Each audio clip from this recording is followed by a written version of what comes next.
네, 멘토와 함께하는 취업 디딤돌 오늘의 멘토 소개해드리겠습니다. 취업 준비생들의 영원한 스타 강사, 영원한 오빠, 영원한 형님, SH 미래인재연구소 이시안 대표님, 안녕하세요. 네, 안녕하세요. 반갑습니다. 제가 오늘 그 대본에 적힌 날짜를 보고 깜짝 놀랐습니다. 네, 며칠이죠? 4월 말인데요. 벌써, 예. 2015년이 이제 3분의 1이 지난 거예요. 와.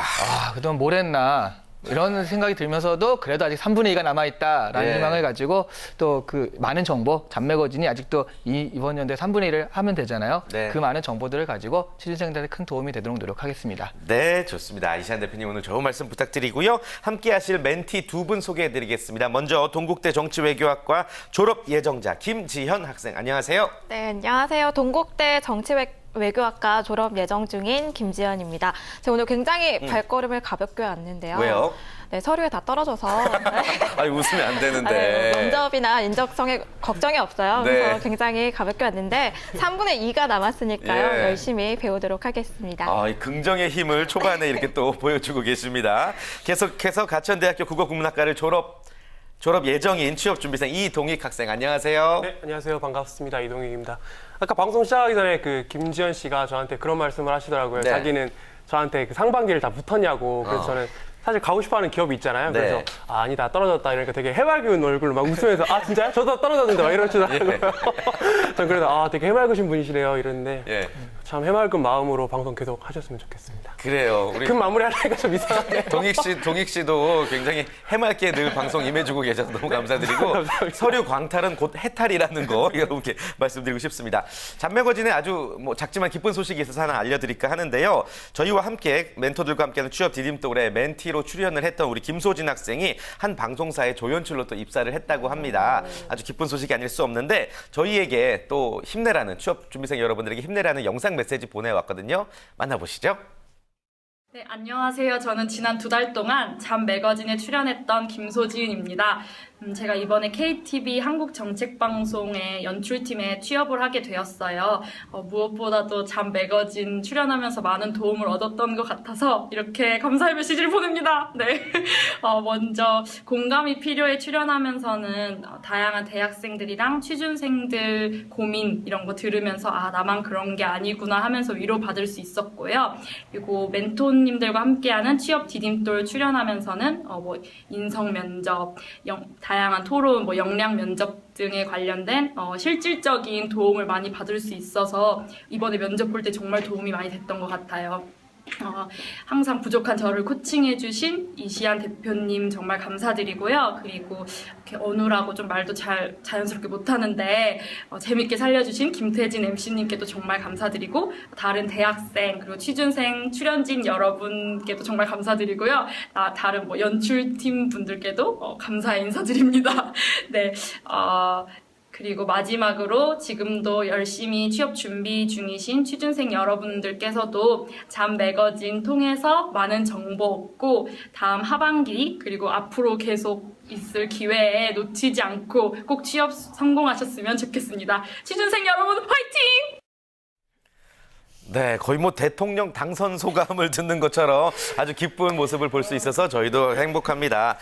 이시안 대표님 소진 씨를 몇 번 뵙고 코칭도 해주셨는데 그렇죠. 저 친구의 제일 큰 장점이 뭐라고 느끼셨어요? 방금 보시면 알겠지만 약간 해피바이러스가 해피바이러스. 있는 것 같아요. 예. 그래서 마치 영화제를 보는 듯한 그런 걸 확 만들어버리는데 예. 어디 가서도 좀 긍정적으로 할 수 있을 것 같아가지고요. 네. 사실 이제 조연출이 쉬운 건 아니잖아요. 그렇죠. 어려운데도 불구하고 아마 잘 해결해낼 수 있을 거라고 좀 어떤 믿음이 좀 가네요. 네, 자 이제 또 두 분의 차례니까 두 분도 이렇게 영상 메시지를 보내오실 수 있는 날을 꿈꿔보면서 오늘 시작해 보도록 하겠습니다. 오늘의 주제 공개합니다. 문제 해결형 면접 대처법입니다.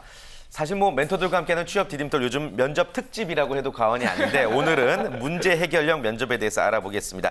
일단 문제 해결형 면접이라는 게 뭘 뜻하는지 개념부터 한번 알아볼까요? 굉장히 간단한 거죠. 그냥 말 그대로요. 문제가 주어졌을 때 그것을 어떻게 해결해 갈 것인가. 가령 태진 씨가 생방송을 하는데 이게 게스트가 네, 아니요. 이렇게만 대답을 하고 있다. 근데 당장에 생방송이니까 어쩔 수가 없잖아요. 그럼 이 상황에서 어떻게 할 것인가를 물어보는 거거든요. 예.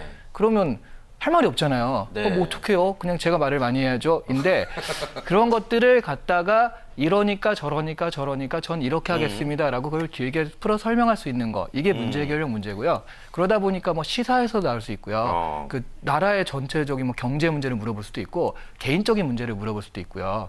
뭐 이 보니까 성적이 굉장히 안 좋은데 네. 왜 성적이 이렇게 안 좋았는데 이게 입사가 가능하겠어요? 라는 식으로 압박 면접처럼 물어보는 것도 일종의 문제 해결형 문제라고 할 수 있거든요. 그래서 나한테 주어진 정말 크고 작은 문제들을 해결하는 과정을 보여주는 거. 네, 이것이 문제 해결형 네. 면접입니다. 그러니까 면접장에서 나오는 수많은 유형의 질문 중에 문제 해결형 질문들의 그 예를 들어보면 조금 더 이해가 쉬울 것 같습니다. 어떤 질문들이 있을까요? 예, 일단 뭐 가장 정말 가장 많이 나온 질문 중에 하나는요. 네. 팀원들과 의견 충돌이 발생했을 때 이를 어떻게 해결할 것인가 하는 질문이요. 아무래도 이제 대학생들은 자기 혼자 놀다 보니까 같이 팀으로 이렇게 뭘 할 때 문제가 발생했을 때 그런 것이 굉장히 대처 능력이 약하거든요. 이런 것들을 물어본다든가 아니면 또 이제 기업에서 요즘에 가장 큰 문제로 삼고 있는 게 1년 지나면 떠나요. 사람들이 한 25% 정도가 1년에 그만둔다는 통계가 있거든요. 그래서 입사 2년차 직장인들이 주로 겪는 더 나은 조건의 회사를 찾아서 이직하는 파랑새 증후군에 대해서 이런 것들을 해결하려면 기업의 입장이겠죠. 어떻게 할 것인가 이런 것들이 있겠고요. 또 최근에 겪었던 어려운 일은 무엇인가 그것들을 어떻게 해결해 갔는가 해가지고 자신의 어떤 사적인 경험을 가지고서 문제 해결형 어떤 과정을 알아보는 문제도 많이 나오는 문제입니다. 그렇군요. 뭐 다양한 질문들이 있고 또 어떻게 답변을 해야 될지가 여러분들의 이 면접 합격의 키포인트일 것 같습니다. 말씀해 주셨던 질문 중에 팀원들과 의견 충돌이 발생했을 때 이를 해결하는 방법은 이라는 질문에 대해서 한번 두 분께 답변을 들어보죠. 먼저 우리 지연 씨부터. 네, 저는 일단 팀원들이랑 일을 했던 게 아무래도 학생회밖에 없잖아요. 제가 경험이. 그래서 학생회 일화가 있는데 저는 사실 성격상 좀 의견 충돌을 피할 수 있으면 피하려는 스타일이에요. 그래서 의견 충돌의 당사자가 되기보다는 가운데서 중재하는 역할을 많이 했었는데요.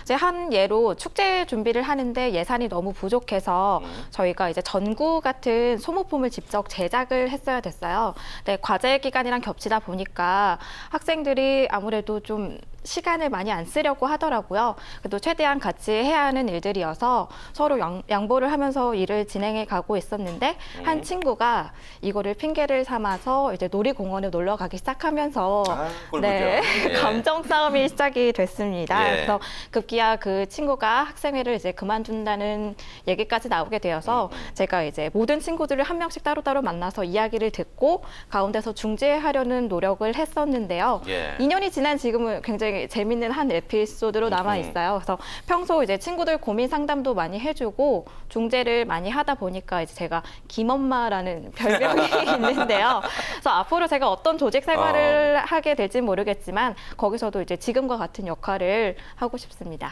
그래요. 좋습니다. 면접 때 이 질문이 나오면 그 당시에 예를 들어서 설명할 네. 거라는 말씀이시고 동익 씨는 어떻게 답변하시겠어요? 저는 일단 의견 충돌이 일어났잖아요. 그러니까 일단은 준정하고 서로의 의견을 좀 확인해 보는 게 중요할 것 같아요. 나는 이런 의견인데 너는 이런 의견. 왜냐하면 서로 이렇게 감정이 격해지다 보면은 좀 감정이 격해져서 다른 사람의 말이 잘 안 들릴 수가 있다고 생각을 하거든요. 그래서 일단 진정을 하고 상대방의 의견 그리고 내 의견을 좀 구체화시키는 과정이 필요하다고 생각을 하고요. 그 다음에는 이제 나의 의견을 상대방한테 어떻게든 어필하려고 노력을 할 거예요. 일단은 내 의견은 이러한데 내 의견은 이러하니 이렇게 한번 받아들이는 게 어떠하냐 이런 식으로 피력을 하려고 노력을 할 거고요. 그럼에도 불구하고 나와 이렇게 맞지 않은 의견이 다수라면은 일단은 다수의 의견을 따르는 것도 한 가지 방법이라고 저는 생각을 합니다. 그리고 그 자리에서 이렇게 딱 결론이 나지 않을 얘기라면은 그 회의를 좀 다음으로 미뤄서 그때까지 좀 이렇게 생각을 정리한 다음에 우리 그때 다시 결론을 내자 이런 식으로 미루는 것도 한 가지 방법이라고 생각을 합니다. 네, 자신이 생각하고 있는 이제 그럴 경우에 해결 방법에 대해서 이제 설명을 하겠다라는 건데 면접장에서 경쟁력이 있는 답변들입니까? 어떻습니까? 아니겠죠? 아닙니다. 아, 그렇군요. 예. 동익 씨 같은 경우는 그러면 일단 이 자리를 일단 그 다음에 미룬다라는 게 이제 하나의 답변이었는데 이게 끝까지 서로의 의견이 그 부딪힌다거나 의견의 문제가 아니라 또 이렇게 감정적인 충돌일 수도 있잖아요. 이렇게 됐을 때는 어떻게 하실 거예요? 감정적인 충돌이 일어났을 때 감정적인 충돌이라기보다 이 자리에서 그 말로서 서로 협상이 불가능할 때. 그러니까 너무 격해진 거죠. 주먹 다짐을 하는 거죠. 그러니까 그 자리에서가 아니라 후로도 뭐 이렇게까지는. 네. 감정이 너무 격해져서 그러면은 일단 어떻게든 그걸 상황을 풀려고 노력은 해야겠죠. 아무래도 그걸 풀지 않으려고 한다 보면은 뭐 나아질 수 있는 방안은 아무것도 없는 거니까 일단은 뭐 어느 누가 됐던지 간에 그 상황을 해결하려고 나서는 누군가가 필요할 거라고 생각합니다. 그게 본인이 될 생각은 없고요. 이게 저는 잘 못할 것 같아요. 네. 이거는 누가 봐도 탈락인데요. 굉장히 당황의 감정이 깊어진 그런 느낌인 것 같고요. 네. 네, 김지현 씨 같은 경우는 정말 평범해요.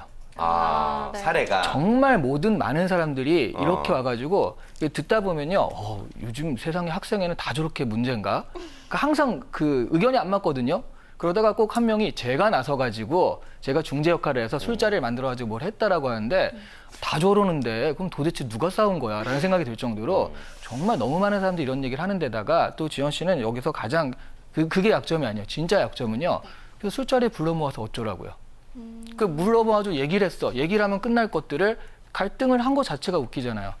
그 얘기를 해서 내가 중재해가지고 끝났다가 아니라 어떤 식으로 어떻게 중재를 했다. 이 어떻게가 중요한 거고요. 얘기는 누구나 할 수 있는 거니까 누구나 불러 모을 수 있는 거니까 그런 게 아니라 그런 과정에서 내가 이렇게 했다라는 식이 훨씬 더 중요하다라고 할 수 있거든요. 그 핵심이 빠져 있어요. 그렇군요. 두 분의 답변은 개인적으로 뭐 다 훌륭한 답변이라고 생각합니다. 틀린 말은 절대 아닌데 이게 어떤 면접장에서 경쟁력을 갖추려면 답변에 무기를 달아야 될 것 같다라는 생각. 그래서 그 부분을 이제 좀 보완을 해라라는 우리 대표님의 말씀이셨던 것 같습니다. 또 하나의 질문, 또 한 번의 기회를 한번 더 드려보죠. 네. 입사 2년차 직장인들이 더 나은 조건의 회사를 찾아 이직하는 파랑새 증후군에 대한 견해와 해결 방안을 설명해보라. 전형적인 이제 문제 해결형 질문입니다. 우리 김지현 씨부터. 네, 저는 네. 사실 파랑새 증후군이라는 거를 얼마 전에 알게 되었는데 이게 이제 더 나은 미래를 추구를 해서 현재 상황에 만족하지 못하는 것을 가리키는 말로 알고 있습니다. 이거를 직장인들에게 적용을 해보면 아무래도 더 나은 미래를 추구를 한다는 것은 지금 자신들의 업무 환경에 만족을 못하고 있다는 건데 가장 큰 요소가 일단은 연봉일 것 연봉. 같고요. 나머지는 이제 다 이렇게 묶어서 얘기를 하면 업무 환경이 될 것 같은데요. 지금 대한민국의 현실로 봤을 때 사실 연봉으로 이직을 하는 거는 제가 봤을 때 앞으로 더 많아질 것 같거든요. 정말 대기업에 다니는 거 아니면 뭐 자신의 연봉에 만족해서 회사를 다닐 수 있는 직장인은 없을 것 같고요.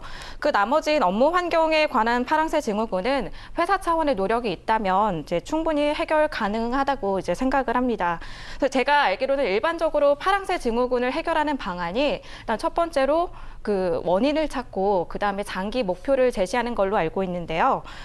사내 이제 소통 프로그램을 활성화시켜서 직원들이 회사에 어떤 생각을 갖고 있는지, 얼마나 만족하는지 조사를 한 뒤에 조금 더 만족스럽게 다닐 수 있게 끊임없이 동기부여를 해주고 그에 맞는 이제 인재개발 프로그램을 더욱더 다양화시킨다면 가능하지 않을까 싶고요.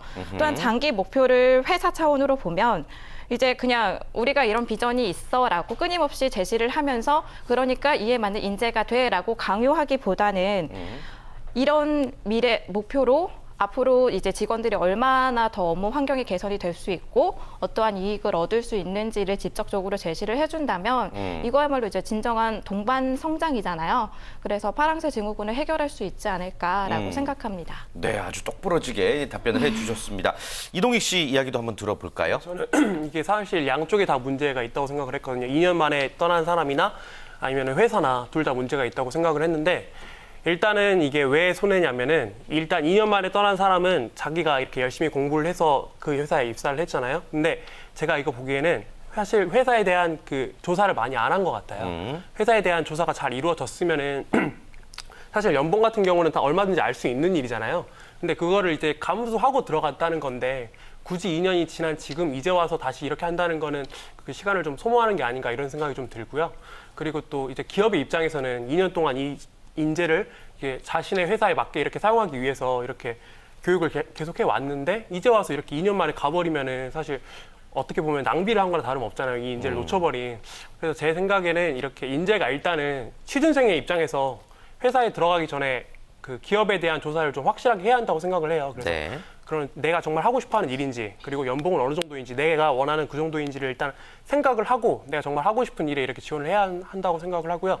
그리고 또 기업의 입장에서도 사실 이렇게 사람을 뽑을 때 정말 우리 회사가 맞는 사람인지 정말 라이피플인지를 감수를 하고 그거를 좀 더 확실히 해서 정말 우리 회사를 위해서 일해줄 사람인지를 좀 더 확실히 해서 뽑아야 한다고 생각을 하고요. 그리고 또 마지막으로 그만한 이제 능력이 있으면은 그 능력에 맞게 대우하는 것도 하나의 방법이라고 생각을 합니다. 네, 역시나 똑부러지게 자신의 주장을 이야기를 했습니다. 실제 면접장에서 이렇게 됐을 때 추가 질문으로 어떤 것들이 나올 가능성이 높나요? 동익 씨 같은 경우는 이게 면접장이라고 해서 지금 제가 추가 질문을 하면 네. 이게 사실은 그러면 얘기가 그 채용한 다음에 뒤지다거리 하지 말고 채용 전에 확실하게 뽑자. 지원하는 사람이든 뽑는 사람이든 확실하게 안 나갈 사람을 뽑자. 결국 이런 건데. 그렇죠, 그렇죠. 예. 그런 의미에서 이번 상반기 때 네. 가르치고 싶은 게 떨어졌잖아요. 네, 그렇습니다. 예. 그럼 그 회사에서 이제 동익 씨는 별로 우리 회사에 와서 오래 있을 것 같지도 않고 안 맞는 것 같다라고 판단해서 떨어뜨렸다는 거잖아요. 그건 아닙니다. 그러면요? 제가 떨어졌던 이유는 필기 시험 대비가 부족해서였습니다. 이 네, 공부를 안 왜냐하면 해서? 좀 제가 그 시험에 대한 정보를 이렇게 열심히 처음부터 긁어 모았는데 뭐라 그러죠? 언론계 인적성처럼 문제가 나오더라고요. 네. 그러니까 막 여러 가지 뭐 사투랑 비슷한 그런 문제가 나왔는데 제가 거기에는 대비를 못했었거든요. 그 인적성 시험도요. 결국 우리 회사 필요한 어떤 능력들을 체크하는 거거든요. 거기서 점수가 나오지 못한 건 우리 회사에 맞는 사람이 아니다라고 판단을 한 건데 어떻게 생각하세요? 근데 그 인적성에서 나오는 게 그 막 이렇게 종이를 막 2번 접어서 스테이플러 찍고 여기 종이가 몇 개냐 이런 거를 맞추는 문제였는데 사실 저는 그런 능력이 맥심과 이렇게 딱 결부된다고 생각을 하진 않거든요. 회사 이름이 결국 나왔군요. 예. 이게 사실 비공개로 하는 거였는데 성토하는 이럴 수가. 하여튼 저는 그래서 이제 제가 필요하다고 생각되는 부분, 예를 들어서 과어로 맥심을 전부 다 읽고 그리고 영문판으로 출간되는 맥심에 대해서 이렇게 제 스스로 이렇게 번역해 가면서 읽고 이런 식으로 그 안에 다루는 컨텐츠를 이렇게 제 것으로 만들기 위해서 소화를 했던 노력은 있었어요. 자, 그래서 이제 문제인 거죠. 회사는 어쨌든 그런 건 좋지만 이런 능력도 있어야 되는 생각을 하는데 동익 씨는 그게 다르잖아요. 그러니까 그거를 실제로 얼마나 많겠어요. 들어가 보면 업무 환경에서 얼마나 많겠어요. 그러니까 이걸 확실하게 서로 미리 안다는 건 굉장히 어려운 일이라는 거죠. 그래서 들어가서 정말 여기는 내가 천직이야 생각하고 들어갔는데도 1년에 그만두는 친구들이 많거든요. 그래서 정말 이게 쉬운 문제가 아니다. 채용 전에 한다는 건. 그런 얘기를 좀 드리고자 그 사례를 좀 그 얘기를 한 거고요. 네. 그래서 그 회사에서 상처를 입혔다면 죄송합니다. 네. 네. 지현 씨 같은 경우는 이게 정말 평범해요. 네. 그래서 지금 사실은 별로 없는 게 그냥 어디서 외워온 듯한 똑부러지긴 하는데 형식과 말투와 막 이런 것들은 그런데 내용은 되게 흐물흐물해요. 그래서 내용이 뭘 얘기하는 거야 결국? 그러니까 지금 원인을 찾고 뭘 해야 된다고 생각합니다. 그럼 원인을 제시를 해야 되잖아요. 그게 연봉, 복지, 업무 환경 이런 건 어쩔 수 없으니까 앞으로 개선해 나갑시다 정도의 얘기밖에 안 되는 거죠. 근데 이제 궁금한 건 어떻게 개선하고 그러면 연봉을 더 줘? 라고 말할 수는 없는 거잖아요. 그럼 어떻게 개선하고 어떻게 해야지 이 회사에서 돈을 안 들이면서도 이 업무 만족도를 높일 수 있을까? 이런 것들을 제시해달라는 얘기거든요. 예, 그런 부분들이 없다라는 거죠. 너무 원론적인 것을 그쳐가지고요. 그래요. 좀 평범한 느낌이었습니다. 쉽게 말해서 그 가창자 오디션 프로그램에서 노래는 잘하는데 감동이 없습니다. 뭐 이런 평과 비슷한 거죠. 아니죠. 가사는 안 틀리는데 노래는 딱히 가사는 안 들리는데 그거보다 더 미치군요. 네, 그렇죠. 네. 좋습니다. 뭔가 정말로 면접관들의 마음을 움직일 만한 확실한 포인트를 잡으셔서 이제 매번 답변에 임하셔야 될 것 같습니다. 자, 문제 해결형 면접 질문에 관련해서 이제 이야기 나눠보고 있고요. 대처법으로 우리가 한번 좀 정리를 해봅시다. 예, 비법이 뭐라고 생각하시는지요? 문제 해결형 면접 질문에 대한 대처법. 네, 일단 합리적인 어떤 해결 방안인데요. 이게 그 순서가 프로세스가 있어야 된다는 거죠. 그래서 프로세스에 맞춰가지고 이런 프로세스로 나는 이렇게 하겠다. 왜냐하면 그래서 너는 문제를 해결해봐라라고 하면은 갑자기 어떻게 해요? 그럼 잘해야죠. 뭐 이런 거밖에 없잖아요. 그래서 프로세스가 머릿속에 있어야 돼요. 예를 들어드리면 갑자기 뭐 요즘에 뱃살이 나오고 있다. 그럼 어떻게 해결하시겠어요? 운동해야죠. 네, 뭔가 좀 뭐랄까 이렇게 딱 나왔을 때. 할 말이 없잖아요. 네. 이걸 갖다가 1분은 어떻게 얘기해? 라고 한다면. 근데 이제 운동해야죠 하고 끝이잖아요. 더 뭐가 있어요. 근데 가령 태진 씨가 운동선수라 가정하면 그런 말을 하실 수 있겠어요? 라고 다시 물어볼 수가 있거든요. 네. 무슨 얘기냐면 처음에 문제가 두어졌을 때 원인을 분석해야 된다는 거예요. 이게 운동 부족 때문에 배가 나올 수도 있고 뭐 때문에 그럴 수도 있고 뭐 때문에 그럴 수도 있다. 그러니까 이게 원인이라면 나는 이런 식으로 이걸 도출해 가겠다라는 식으로 그러니까 운동 부족이라면 그래서 운동을 해가지고 빼겠다. 그다음에 너무 많이 먹어서 문제라면 다이어트를 하겠다. 평소에 그냥 먹는데 이게 꼭 밤에 닭 한 마리를 처치해야지 내가 잠이 오더라. 네. 그래서 닭킬러로 그 거듭나고 있다. 네. 뭐 이런 식이라면 밤잠을 끊어야죠. 그래서 원인 분석은 이런 것이 있을 수 있고 따라서 이런 대안이 있을 수 있다라는 어떤 프로세스, 이게 합리성이거든요. 지금 6가지 과정이 나오네요. 네네. 그래서 예. 이런 것들 지금 구체적 사례 적용하고 예측하고 원인 파악이 제일 중요한 겁니다. 네. 원인은 이런 것들이 있다라고 다양하게 얘기를 한 다음에 그래서 난 이렇게 제거하겠다라고 해주는 것이 합리성이니까 괜히 합리적이다라고 하면 그냥 잘만 얘기하면 되겠지가 아니라 이런 프로세스를 따라가지고 그 말하는 연습을 해야겠다 생각하시면 된다라는 거죠. 그러니까 저 6가지를 뭐 딱딱딱딱 맞출 필요는 없지만 전반적으로 저렇게 말을 했을 때 짜임새 있게 보인다라는 말씀이신 것 같습니다. 지금 말씀하신 내용을 토대로 그럼 다시 한번 제가 좀 질문을 드려볼 테니까 답변을 부탁드릴게요. 자꾸 어렵게 힘들게 해드려서 죄송합니다. 예, 3번째 질문입니다. 두 분께 드리는 3번째 질문. 최근에 겪었던 어려운 일은 무엇인가? 그 일을 해결하기 위해 어떤 노력을 했는지 설명해보라. 실제 면접장에서 많이 받는 질문인 것 같습니다. 예, 어떻게 답변하시겠어요? 네, 저는 최근 겪었던 어려움이 제 스스로 이제 양심의 가책을 크게 느낀 일이라고 기억을 하고 있는데요. 제가 지금 학원에서 아이들 영어를 가르치고 있잖아요. 근데 이 영어를 가르치면서 제가 요즘 양심의 가책을 느낀 게 저는 사실 여권 한번 만들어 보지 않았어요. 그러니까 외국에 나갔다 온 적이 없는데 외국에 갔다 오지 않은 내가 과연 아이들 앞에서 영어를 논하는 게 맞을까라는 생각이 이제 들기 시작해서 점점 수업에 자신이 없어지더라고요. 그래서 이제 원장 선생님이랑 같이 면담도 했는데 선생님께서는 영어 스킬이 중요한 게 아니라 아이들을 올바르게 교육하는 게 중요하니까 잘 하고 있다라고 격려를 해주셔서 그러면 이제 제가 가지고 있는 장점을 최대한 극대화시켜서 아이들에게 어떤 도움을 줄 수 있을까라는 이제 생각을 하기 시작했고 또 요즘 자유학기제가 도입이 됐어요. 네. 1학년 아이들이 중1 아이들이 시험을 안 보고 그 1년 동안 자신의 진로를 탐색할 수 있는 시간을 갖게 해주는 건데 그러면서 이제 학원의 역할도 바뀌고 있거든요. 그래서 좀 효과적으로 영어 교육도 하고 아이들에게 조금 더 창의적인 활동을 할 수 있게 도와주자라고 생각을 해서 제가 결론을 내린 게 영어 뮤지컬을 한번 해보자. 네. 활동성 있게. 네. 그래서 일단은 제가 제 영어 실력에 대해서 좀 양심의 가책을 느끼고 있었잖아요. 그래서 저부터 영어 공부를 다시 시작해야 될 것 같아서 최근에 이제 드라마 테솔 자격증 취득을 해서 현재 아이들이랑 이제 공연 준비를 하고 있습니다. 예. 얼핏 들어서는 이 대표님 말씀해 주신 그 6가지 과정이 다 들어가 있는 것 같기는 같은데 어떻게 보셨습니까? 네, 일단 얼핏 들어서 그렇고요. 제가 너무 얼핏 들었나 봐요. 예. 네. 이게 문제가 뭐냐면 네. 그러니까 자신이 이런 것들이 원인 진단을 뭘로 했냐면 내가 그 외국도 안 갔다 오고 그런 내가 영어를 가르치는 게 맞나라고 해서 자신감이 떨어진다라는 원인 진단을 했거든요. 그렇다라고 한다면 여기서 사실 영어 뮤지컬 얘기는 별로 들어갈 필요가 없어요. 그건 내가 학습 방법에서 원장님과 얘기하다 보니까 이런 게 나온 거지. 그럼 나의 이걸 업시키기 위해서 뭘 했냐라고 했을 때 뭐 드라마 테솔 자격증을 취득했다 이런 건 괜찮죠. 근데 어쨌든 내가 이런 걸 극복하기 위해서 나는 나름 더 이런 노력을 했다. 그런 과정에서 어떤 교육적인 것도 같이 들어갔기 때문에 더 좋은 것들로 줄 수 있었다라는 식의 얘기들이면 괜찮은데 지금 이런 얘기들이 하다 보니까 영어 뮤지컬이라는 걸 생각해가지고 이런 것들 이렇게 했다라고 해서 이게 강조가 돼버렸다라는 거죠.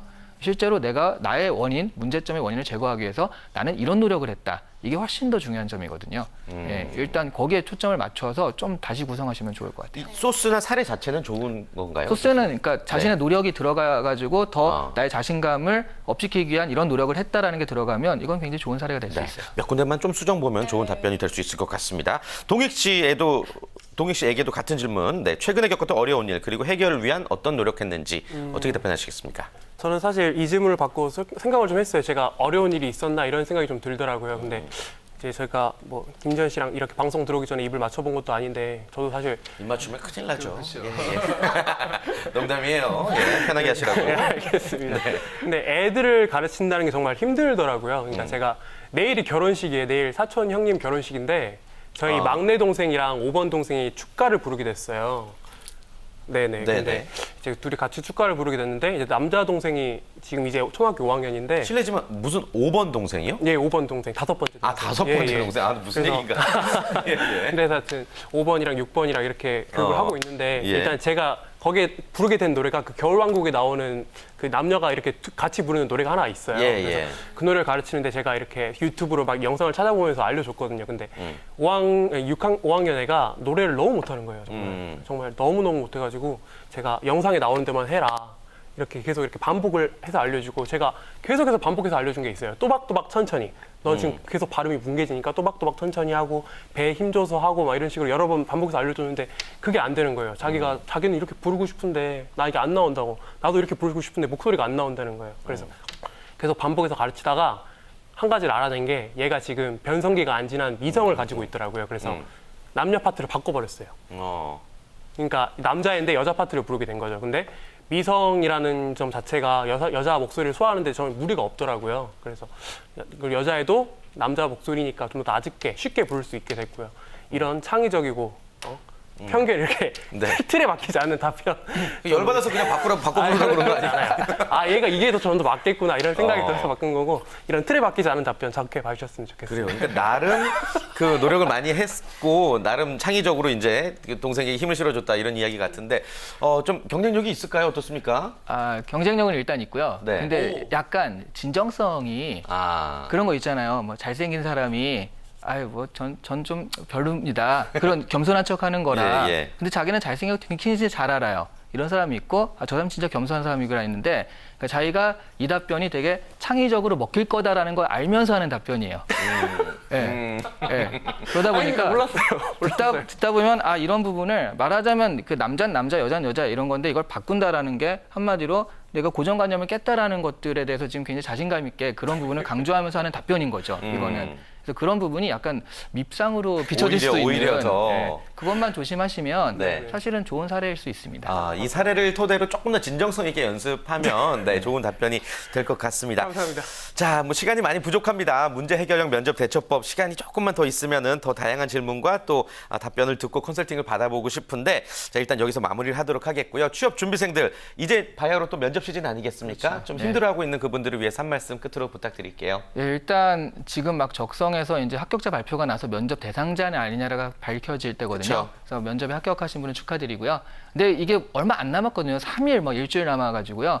근데 여기 포기하지 마시고요. 지금 뭐 언제 다시 해라고 하시지 마시고 책 한 권이라도 읽어보시고 그다음에 정 잘 모르시겠으면 그냥 카페 들어가서 앉아가지고 나는 누구인가? 나의 장점은 무엇이고 내가 면접 가서 적어도 나의 장점은 이거 하나만큼 확실하게 하고 오겠다. 그런 것들에 대해서 자기 자신을 좀 돌아보는 시간을 가지세요.